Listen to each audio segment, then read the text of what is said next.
Good day to all my friends, subscribers, and viewers. We have a new listing. 909 square meters, clean title, located in near Aluna Beach. Dool sa Aluna Beach in Panglao Island. So this is ideal for example, hotel development or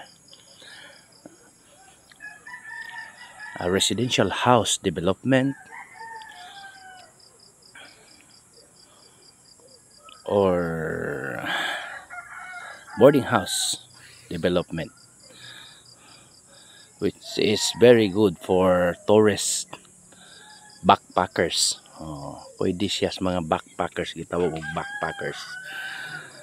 Or pwede nimo i-convert ni guys og mga room for rent. Kay duol ra man gyud siya sa Aluna, walking distance. Ako ra gani gilakaw gikan sa highway. So mao na siya guys, all are flat terrain. And this is really a clean title, and the price is 5,000 pesos per square meter. Barato ra kaayo ning presyo guys, because the neighborhood, there is a neighborhood here is selling at 10,000 pesos per square meter. So barato kayo, 10,000 or more than 10,000 pagani. Kay na may 200 square meters dire, pero ila magibaligya og 3 million. Pila na may maigo ana. So mahal kaayo niya kini. Gibaligya lang ni siya og ubos. Medyo it's affordable because the owner is really wanted to sell the property. Iya gyud gusto gibaligya. So interior siya guys, it has 3 meters road right of way. Actually guys, labong yun kayo. Then nagsulod na to dito, di kita makaagi sa ilahang designated 3 meters road right of way, kay daghan man kayong sagbot.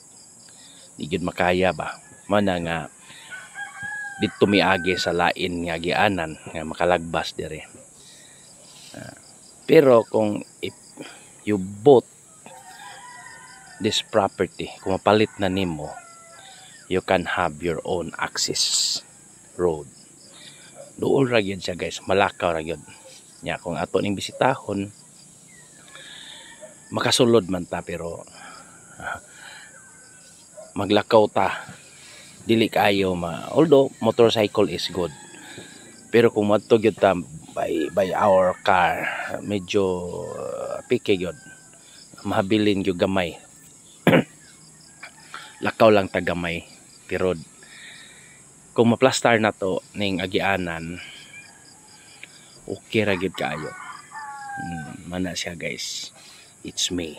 Okay, yeah. Ni go on the other way ko, akong iswayan yung tuyok ba. So I notice nga diri nga side din kining tungura naman diha ang 200 square meters at 3 million pesos. Yeah. Doon ra gyud tong tag 5,000. So nindot kayo no, mapalit nimo ni kay investment yun. Although kanang 5,000 is still negotiable. Kamo lang sa seller mag-finalize, kay wa magyud tay kuana ni nga to lang nga. Kung magka-negotiate mo, depende ni seller. Kung mo ingon si seller nga mahangyo pa, okay. Pero may fakes na pod siya, awa pa tay makuan. So ingana lang yun na guys. Pero usually asking price naman ginahangyo, pero kini napita di na pagka-alkansi sa imuhang kuan 5,000 per square meter. Basta walking distance sa gyud, pananglitan ganahan mo bakasyon o Panglao kay sikat naman kaayo, nindot kay to paliton. So okay, so very nice kayo guys no, nawa. Okay. Mana ni ang Aluna dapit guys. nana diri ang mga commercial center nana diri. Nisulod lang siya gamay tinhira dapita guys. Nindot jud kayo super. Makaingon jud ka nga dili ka lugi. Kay mahal na magyud dihan dapita kasagaran. So mao na ni ang aluna nga side. Duol na gyud ni sa beach.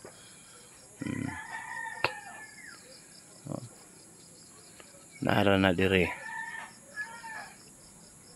Grabe ang commercial dire. Just walking distance. Atong 909 square meters at 5,000 pesos per square meter. For inquiries, just contact me and please subscribe our YouTube channel. Okay kini tungura sa may Jollibee McDonald. Diha nga side usulod ka gamay mo na beach na siya guys. So kadto nga proper dili kay layo dire. Duol ra gyud kaayo. Imagine 300 meters dili kay na layo. Walking distance. Ang kanang nigawas nga auto gikan na ngadto sa beach dapit. Duol ra gyud kaayo. Mao na siya guys. For inquiries, just contact me and please subscribe our YouTube channel. Thank you.